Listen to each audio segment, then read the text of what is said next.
Let's bring in the head coach of the Dallas Cowboys, brought to you by Black Rifle Coffee, the official coffee of the Dallas Cowboys, on Shan RJ and Bobby. Good morning, Mike McCarthy. Good to have you back.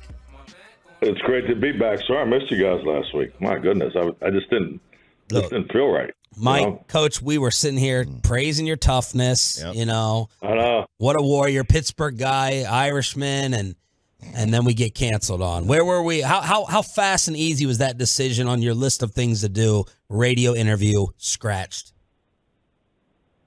It wasn't very hard. Oh man, Coach. I'm kidding. No, I'm kidding. To be honest with you, I was just trying to follow the doctor's orders. So, don't talk on the radio. Stand up for 3 hours and coach, but don't talk on the radio with a cell phone. Yeah, but hey, we're here today, so let's get back on track. I missed you guys. How close were you to being in the booth instead of on the field for that game? I never considered it really, because I just before we went into surgery, we just talked about the things that needed to be done, and I just felt confident that I was going to be able to keep everything normal as possible come Sunday. So I've been dying to get your perspective on this. This is the only time we'll ever be able to do it, hopefully, with your health being good to go moving forward. If you were an offensive coordinator, Coach, would it be beneficial to call a game from up top versus down on the sideline? How would you prefer it if you were an OC? There's definitely advantages to both. I think as the head coach, play caller, absolutely not. I don't think that's possible. I think it's just really based off your experiences. My experience coming through, the quarterback position, I just couldn't see doing it any other way. I tried it once back in, I think, 2003, and I didn't like it. Tried it for a couple games in the preseason. I just think there's an interaction, and there's things that you're able to see on the sideline in live time that are beneficial and help you call a game and the communication you have with your assistants. But there's definitely advantages to being up there, because it's a lot easier environment to call game in, as far as it's your focus, and you got more room to lay your stuff out and go about it that way. But I prefer being on the field. Hey, did you recognize that song coming back, by the way, that we played for you? Yes, I recognized it. There was a nice touch. It was a nice touch. Did you know when the guys played it for you what the heck that was? Absolutely not. Okay. All right. Honesty. Hey, I like the beat though. I was enjoying the beat when I walked in the room. I didn't realize didn't realize the lyrics of the song. Hey, it's no Taylor Swift, but hey, Mike McCarthy here on the Boomer Jacks Bar and Grill Hotline. So on the TV call, Coach, against the Eagles, Chris Collinsworth was raving about his discussion with Dak, and Dak was basically telling them that he has discovered the game of football under your tutelage, with 1-2 back, getting the ball out, the quick decision making. And Collinsworth is just gushing. I don't know whether you got a chance to hear the TV call, but it was almost like you helped Dak Prescott discover another side of football. It was nothing but praise. What do you think when you hear something like that?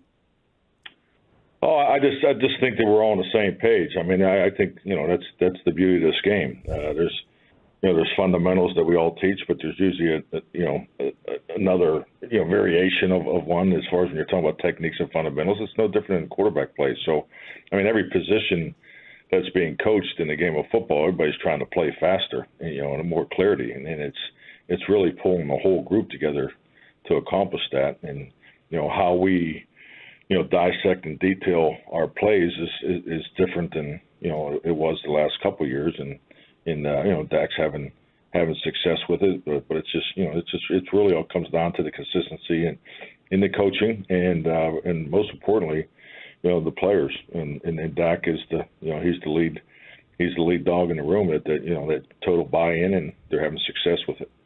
You had a really interesting quote yesterday. I need you to correct me with it. A good play quickly is better than what late? What was that quote about the tempo?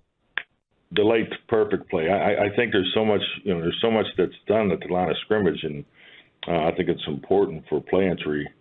The time clock of play entry is important because you got to make sure you give him the quarterback Dak the opportunity to be at the line of scrimmage. If he has 5 to 6 seconds longer at the line of scrimmage, I just always felt the success rate goes up. Plus, it keeps the other 10 guys in a rhythm of attack. If you're up at the line of scrimmage, bleeding it all the way down to the last second on, you have to do. There's situations you do that too. So I'm not saying we're not going to take the clock down in certain situations, but I just think there's a rhythm and pace to offensive football, and it starts with the play entry, and you can see it in his demeanor. He has phenomenal command of the offense, and I think that's a very important part of winning the pre-snap. Coach, we've heard so much about Dak's cadence recently. Obviously, it's become an internet meme at this point. Can you just break down in sort of like football 101 terms why the cadence is important and how it's used within the offense? Well, it's extremely important. It's no different than the start in a swim meet or track meet. It's who gets off on the ball the quickest. It's no different than whoever throws the first punch usually has a chance to win the fight. I mean, it's just all those things. So the other part too is it's the starting point, but it is the starting point of the coordination of your scheme and the time clocks of all that being tied together. So it's a very important part of offensive football. Coach, what's your take on Buffalo so far? I mean, their record is not great, but are they a better team than what their record shows? I would clearly state that they're a better team than the record shows. I think when you get into uncommon opponents late in the year, my experience has been as you start watching the tape, you either go one way or the other on what you think of the team, and I've just been more and more impressed with them, in particular their defense. The more I watch them, so this is and I think going up to Buffalo and all the things that may come with the game, with the weather and so forth. This is a big challenge for us. This will be a good win for us. Very good win for us. All right, talk about that weather, because does that change your game plan? Rain, high wind, does that change how you want to do things? Before the week of the game. Yeah, you definitely have to be able to adjust, and that's part of the home field advantage of playing in that type of weather. Having an understanding of what parts of the weather make you change. When you're talking about snow, wind, rain, sleet, temperature, you gotta have a plan for which way you'll adjust. Mike McCarthy here on the Fan. Coach, I've caught a lot of heat for defending Josh Allen. I think he's a total complete freak. You seem to have a ton of praise for him earlier in the week. Your thoughts on the Bills quarterback and some of the things you see him do on tape, both positive and some would say negative with the interception streak? Yeah, definitely. I mean, there's productivity, results you look at on every player, and he's no different. But I think when you watch him play, I mean, you have to admire the way he plays the game. I mean, he plays the game in such an up-tempo, aggressive fashion from the quarterback position, and he has physical gifts, and I think he's built for Buffalo. I mean, for being an outdoor team. So I mean, he can throw the ball to any quadrant of the field. He's extremely active with his feet, and he's always in an up-tempo mode. So I mean, he's an impact player. Coach, sometimes we'll hear players or coaches previewing an opposing quarterback, and they'll talk about how, okay, it's important to bring pressure, make him uncomfortable, move him off his spot. Is Josh Allen one of those quarterbacks where you would actually want the opposite? You'd rather kind of keep him contained where he can't use that skill set to improvise and pick up chunk plays? Oh, definitely. No, I think that's a great point.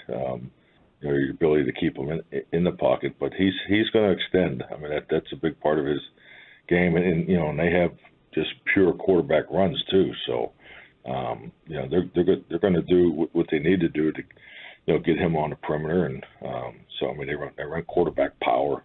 So it's an offense that puts a lot of responsibility on the quarterback. Coach, Dan Quinn said he wasn't going to put Trayvon Diggs in that position, ask him about his brother, giving up secrets. What is the common practice there when it comes to a family member playing on another team? I've seen it differently. I just think it's, to be honest, I think it's the same as it's always been. I mean, everybody wants to win, and brothers are no different. But yeah, I think it's like everything. I like to feel that we do in our culture here. I mean, it's family and football, and there's always a respect element there. So, but yeah, I remember Stephon when he came into the league in Minnesota. So I have not missed playing against him. That's for sure. He's a hell of a player. Coach, Jake Ferguson has become my new favorite player. The attitude, the dog. Obviously, he's had a fantastic season. Can you just talk about his competitive nature and what has impressed you about Ferg's season so far? He's hit that level of consistency. I think, just like any young player, you get opportunities, like Ferg did in his rookie year, and he did a lot of really good things for us last year, and then he has that off season, and now he had the opportunity to be the guy, and he has answered. Your tight ends, you want them to be able to play and be contributors in all three phases. The run blocking, the protection, and the pass game, and he has been that for us. But yeah, you always loved his passion, his toughness, his awareness, his instinct, and obviously he's got a big personality, so he's exactly what we need on offense. Mike McCarthy here with Shan RJ and Bobby 105.3 The Fan. One more thing on the weather, Coach, because you have all the Green Bay and Lambeau experience. When you go into a game like this, and right now I guess it's it's not supposed to be snow or ice or anything, but maybe some rain and some wind. Do you think of the passing game or the kicking game being more affected? And do you be proactive or reactive? Like you're going to try your 53-yard field goal first and see the wind wreak havoc, or be a little bit more proactive or run the ball more versus seeing the passing game affected? I know that's a lot there. That was heavy for you, RJ. I'm impressed. Yeah, I think just like anything, I know, every game that I participate in, you walk the field, definitely we'll be walking this field, and, you look at the wind patterns, and then when John Fossil gets to the stadium, him and I will do the same.